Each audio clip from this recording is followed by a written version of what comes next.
Hey, David Blackburn with Orange Slices. It is Friday morning, almost afternoon, and I am here with Tris Carpenter with Red Team Consulting. Today, we're going to be talking about MAPS. You can see it on the screen here, the big Army MAPS IDIQ. Army came out, I guess, a couple weeks ago with some news about consolidating a couple big contracts. And Tris is going to be sharing some insight. Before we dive into with Tris and start to learn more about this big IT services IDIQ with Army, let me introduce Tris. Tris is the general manager for strategic growth with Red Team. And for those who are not familiar with Red Team, I always say this, but I don't think there's anybody in this sector that's not familiar with Red Team Consulting. They're a strategic growth consultancy that helps companies scale in the government contracting market. They have more than 2+ decades of experience helping thousands of companies who are focused on achieving their growth targets, really full life cycle business development, capture, proposal development, training, pipeline development. I mean, if you need it, Tris is the person to talk to see if they have it. But they have a great team, one of the best organizations around, and certainly a leader in terms of offering these services to the community, but also offering great information. So we're excited to have you here today, Tris. Thank you so much for joining us.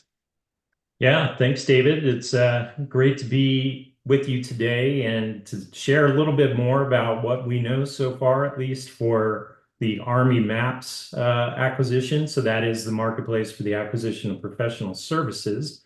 We'll get into a little bit more about what that is, some of the background and things like that. But again, great to be here. And Red Team always appreciates working with Orange Slices to share what we know and our take of some of the leading acquisitions out there and some of the market and industry trends for small, mid-tier, and large-size businesses. So, with that, I'll jump into a brief slide set that, I've prepared basically to share what we call a market view of the MAPS opportunity. So we're going to have two interviews. I'm going to first interview, and I'm going to share a little bit of more of the current state of the current MAP solicitation.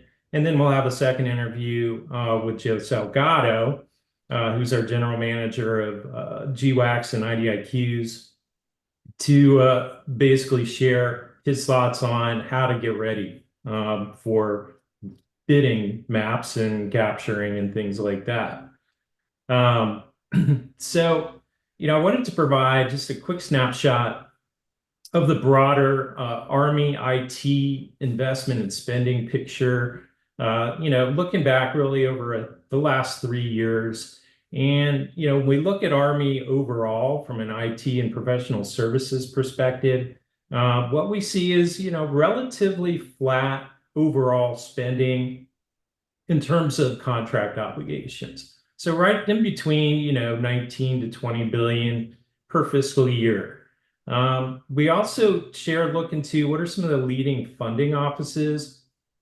So obviously Army and DoD like to use a lot of acronyms and alphanumeric codes for representing offices, but you can kind of see, where some of the leading funding offices are within Army. If you look kind of in the bottom left-hand corner, what you see here is a view into Army's managed contract inventory for IT and professional services. So what this really shows is for the contracts that Army manages, what are the leading contracts? So we call out here RS3 and ITES 3S. We call those out specifically because the Army MAPS opportunity, as the Army has announced they announced in the mid-August timeframe, basically, they're combining RS3 and ITES 3S together. So when you look at over the last 3 years, there's a lot of spend going through both of those vehicles, and really the two leading Army contract vehicles for IT and professional services. And then the final corner, what you'll see there is really a view into small business utilization for IT and professional services. So we see overall about 30.6% percentage of small biz spend.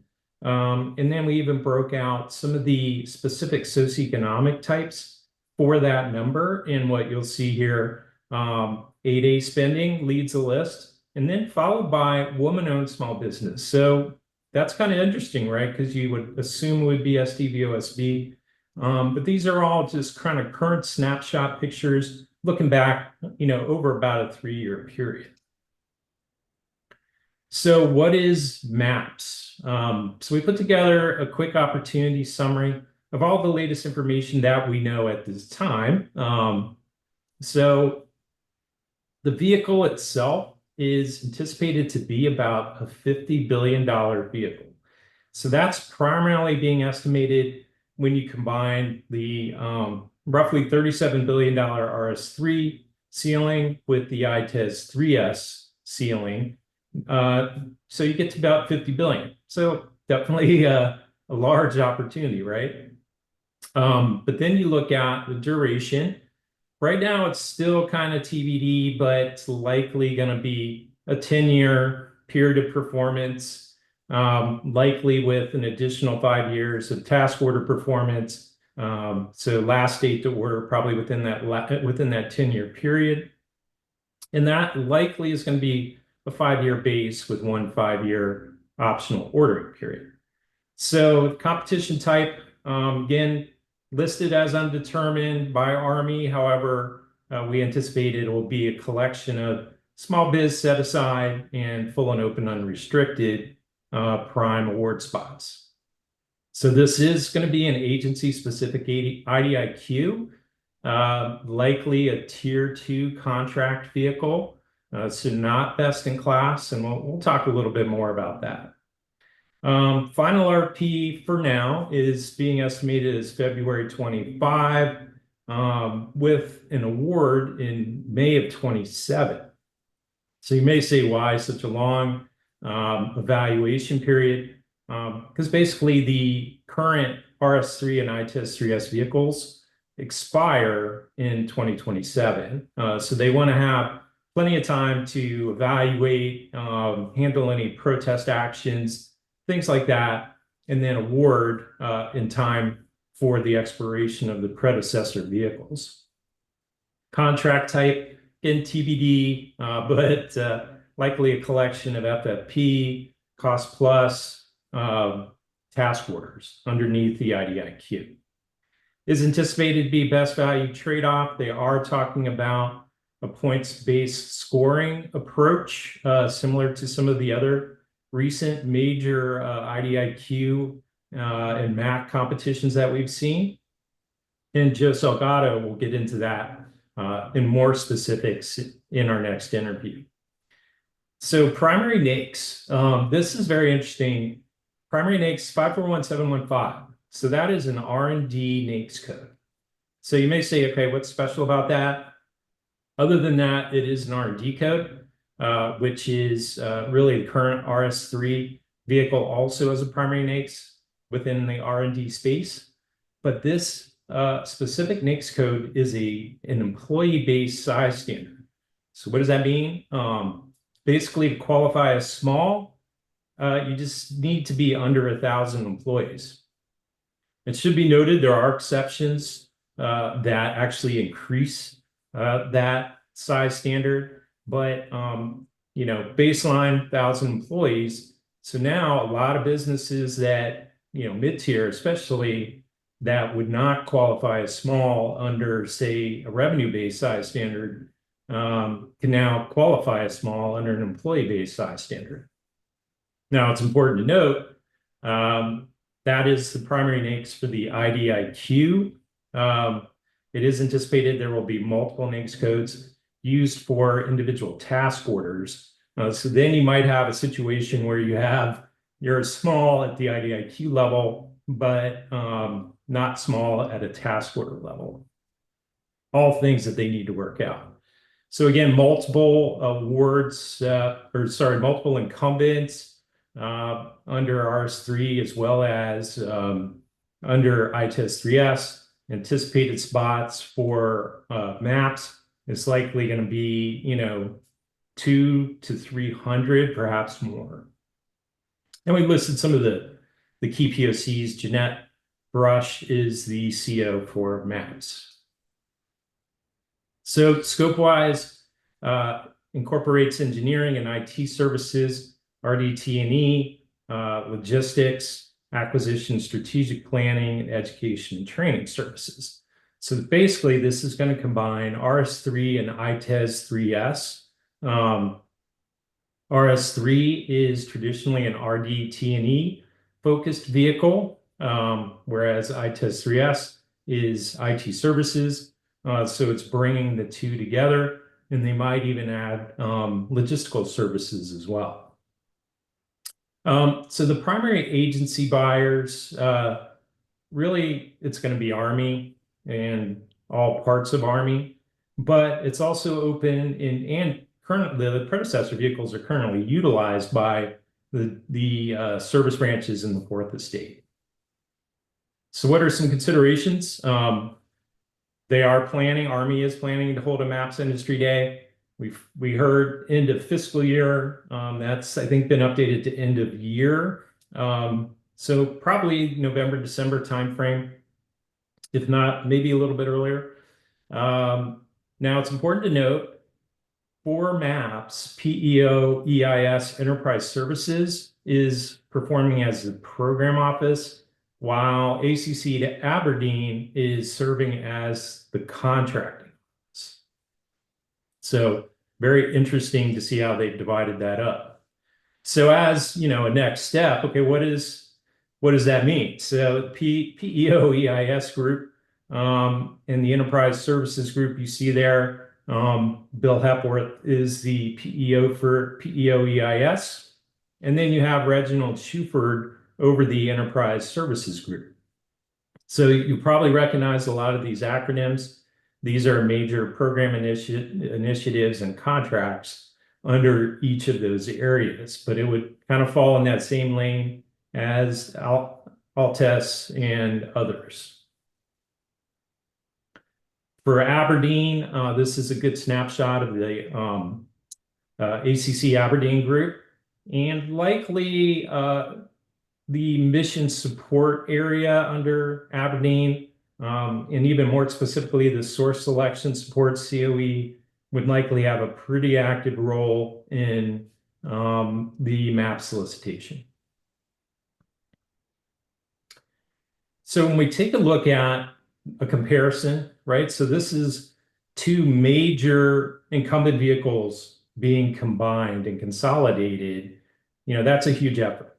So we put together a quick comparison table just to show current state for each of the predecessor vehicles and then what the merged vehicle might look like. So what you see here is RS3. RS3 is actually a tier 1 vehicle.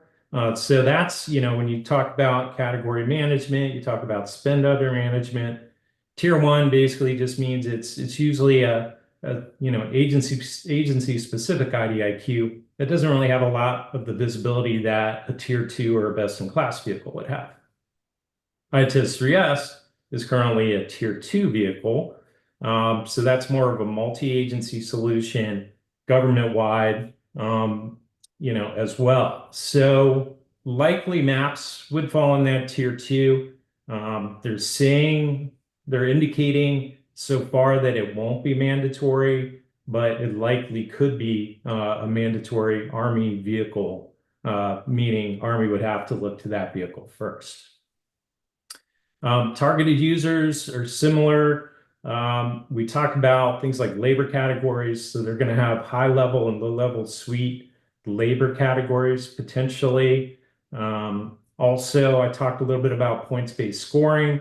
So the evaluation process is going to, at least at this point, indicating that they're going to use a scorecard approach with self-evaluation, where price is not the most important factor. Task order types, probably similar. You'll see that typically ITES 3S does not have, say, really the cost plus, but combined, we're thinking that it will be all task order types. We talked a little bit about primary NAICS codes, so primary at the IDIQ level, and then additional NAICS codes at the task order level. And also, we look at small business. We are anticipating that there will be lanes for socioeconomic categories within the small biz set aside. So similar to a lot of the recent large contract competitions that we've seen. 10-year past the 10-year period of performance, $50 billion estimated ceiling, 300 plus awards, and we talked a little bit about points of contact. So what are some of these high level and low level suite areas? This is what we know so far. It likely will change once they start pushing out additional information through the industry day, draft RFP, things like that. But high level tasks basically are complex tasks, so new development, knowledge solutions, and you see several of the representative areas there. And then low-level tasks, so those are going to be more repetitive tasks, non-developmental in nature. So think help desk, IB&V, areas, network, O&M, things like that. So we thought it would be helpful to look at, who were some of the leading businesses on each of the predecessor vehicles, also who's using it, and what are some of the top programs? So when we look at RS3 currently, again, looking back over the last 3 years, you remember Army IT overall was kind of flat, but that's not the case for either of these predecessor vehicles. As you can see, a steady trend upward in obligated spend over the last 3 completed fiscal years. When we look at the vehicle overall, again, focus more on C4ISR and RDT&E and logistics. 154 currently active task orders, pretty significant period of performance on average. And you'll see the offers received is pretty low, about 3.6 per task order, and then an average potential value of 74 million. So these are all very positive things. Their long task order performance, multi-year, high value, and relatively low competition. Some of the top programs listed here, you can see mostly Army, but we see some Special Operations Command. We see a Navy deal as well, so that talks to the broader DoD reach for RS3. Top funding offices, again, primarily Army, across Belvoir, across Aberdeen, but we also see Special Operations Command is a top funding office over the last 3 years. Some of the leading vendors you see here, some of the big names, of course, GD, CACI, Leidos, Booz Allen, but then we also see groups like Kinetic with their MTech acquisition, AECOM, and others like that. Top small businesses. So these are businesses that had small business awards, were determined to be small at the time of award. And you see several of the leading small businesses, and we've indicated socioeconomic category where it's applicable. So a similar view for ITES 3S. Now, what you see here again is that steadily increasing trend over the last 3 years. But you see that it's about half of the dollars of RS3, and it also has much lower ceiling as well. So a smaller vehicle, but still a large vehicle. So again, Army, DoD, some federal agencies, about 245 active task orders, about a 4-year average period of performance per TO. 8 average offers received per task order, and a potential value of 17.5. We compare that to RS3, a little less attractive, and double the number of average offers, about half of the, or 3/4, a third of the potential value, things like that.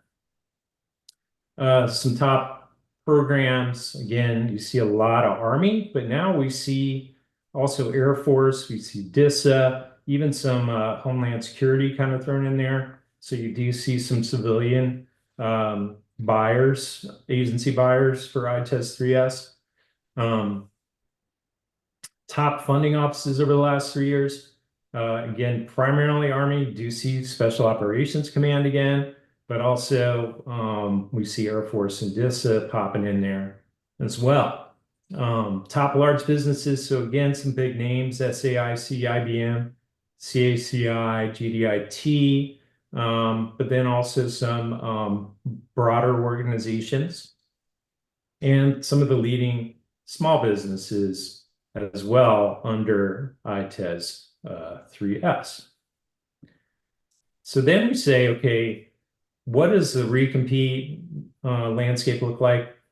So what we have here is really Army RS3 looking first view of upcoming task orders that are expected to recompete under MAPS. So one thing you'll notice, it's after 2027 because MAPS wouldn't be awarded until 2027. So that's why these end dates are pretty far out there.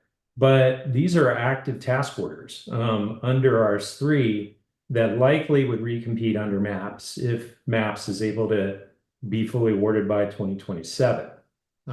So you get a flavor, you see, pretty decent sized task order values, and also pretty good reach across DoD, Army Futures Command, PO Soldiers, C3T, so definitely very interesting and very interesting type of work. But again, more RDT&E and C4, C5 ISR related. But when we look at ITES 3S, right, ITES 3S, that's primarily an IT services vehicle. So of course, these deals are going to be primarily IT services task orders. But again, you see good reach across Army. We see some of that Special Operations Command specific to cybersecurity, some FMS type support for Air Force and things like that. But then you notice that value, there are some pretty substantial value like the Enterprise Customer Service Desk, but tend to be a little smaller in overall dollar value. So that's what I wanted to share, David, with your audience and our industry participants. But that's what I wanted to share today. Hopefully that's helpful. That's great, Tris. This was perfect. Yeah, and you kind of alluded to this Joe Salgado interview. So for those that do not know, I think it's next week we have an interview with Joe, and with Red Team, where I think it's more of a future. How do you prep? How do you get in front of MAPS? So this was kind of a current state. I think the Joe is going to be a little bit of a future state. So excited to get that going. I will say I wouldn't wish it upon my worst enemy to ever have to stand up a multi-board IDIQ and compete that. I mean, it's as we see, it's a challenge, and I think it's like I hope Army is having conversations with you, dialogue with other organizations to really get smart about how to avoid some of the pitfalls, because we've seen a lot of organizations kind of running full steam into standing up their IDIQs and with full confidence they're going to get it done, only to find that they're in protest land and they're never getting out, right? Or maybe they'll get out, but it's going to take a while. I like that they build in some time. That's great to see that they have a little bit of time, and they're not, unlike some of the IDIQs, they're not up against the ceiling, so it seems like they probably have some ability to extend as well. Just some initial comments. I thought that was, or based on what you showed, I thought it was really interesting. Yeah, the WASB action is great. I'll have to make sure that we point that out to the digital WASB group out there. They're certainly trying to drive a lot of organizations to do that. So that's fantastic to see. Like to see the cross DoD. I mean, I know they had talked about that. So, and that'll only make it more interesting for organizations to want to get on this. So one question, I had seen a post from you the other day about this MSD, Modern Software Development Army IDIQ. So, which kind of seems like it should fall under this. What's the story with that? How does it relate to this? What is that? Yeah, yeah. Thanks for asking. Yeah, it's so MSD, it stands for Modern Software Development. So it's a brand new IDIQ that's coming out of the Army Contracting Command through Aberdeen for a new 10-year, $10 billion multiple award IDIQ. Now, they have specified so far, it may change, but at this point, that they're anticipating 10 awards. So this is going to be a very focused IDIQ, but a very significant IDIQ. Now, it is focused on, from what we've seen so far, it's focused on modern software development. So that's going to be what they call, what Army is referring to as software enablement. So think CI/CD, Agile, Lean, DevSecOps. So it's a very specific scope. I mean, it's still a significant scope, but it's very specific to software development and really Agile and forward-looking software development versus O&M and areas like that. So it is expected to award much sooner than MAPS would, right? So right now, it's at least Army's indicating, an RFP potentially over the next couple months, and then an award in the winter timeframe, probably February or March. So by March of 25, you could have 10 vendors on this brand new software development IDIQ focused on software enablement. So it is separate from MAPS. It is, we think, a pretty amazing opportunity. I don't think there's really officially a competition type, but we would anticipate it would likely be full and open with some small biz set aside positions. That all has to get straightened out. Army is indicating that an industry day will happen in October. They've also indicated that a final RFP could happen in October. I'm a little skeptical about that. I think it's going to be the industry day, then maybe a month later, the final RFP.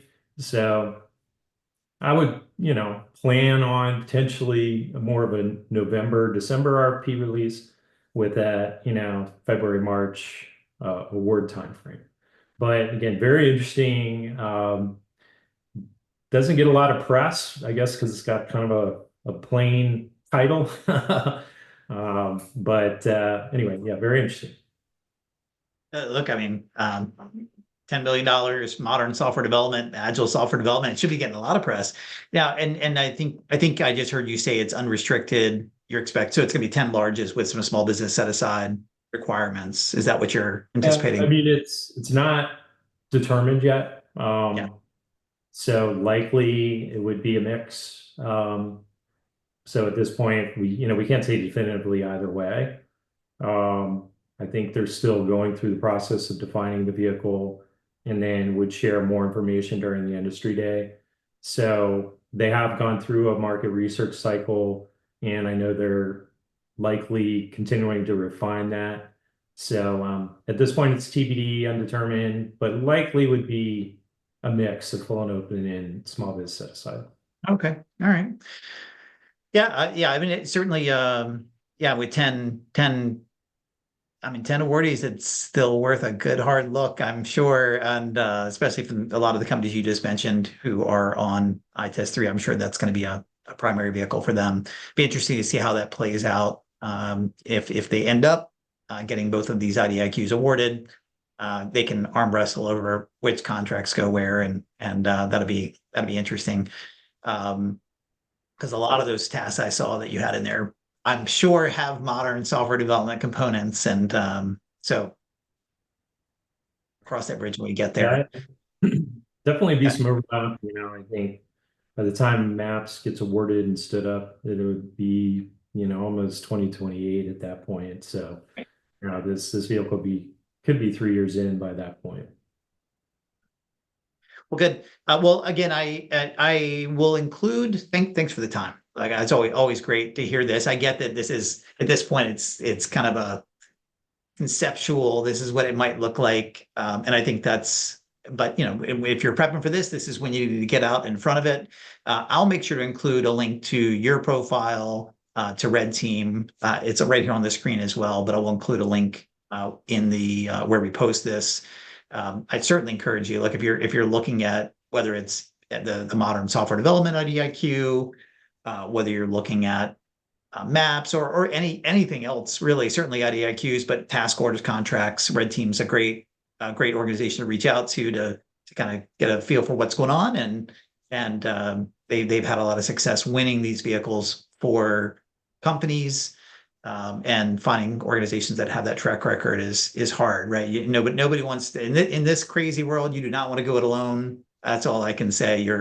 I find people every once in a while. I find these people that won these things on their own, and I'm like, wow, you're brave, because it's getting more and more complicated out there. But look, thank you so much for the time. Appreciate it. I look forward to the interview next week with Joe, and yeah, look forward to having a future interviews with you around, as this thing starts to gel a little bit, and sharing a little bit more with the community, and maybe MSD, maybe we revisit that when that comes out. So Yeah, totally. I definitely agree. I think stay tuned, right? I mean, both of these solicitations are gonna continue to evolve, and hopefully we'll have some draft RFP type of documentation to at least understand a little bit more where they're headed.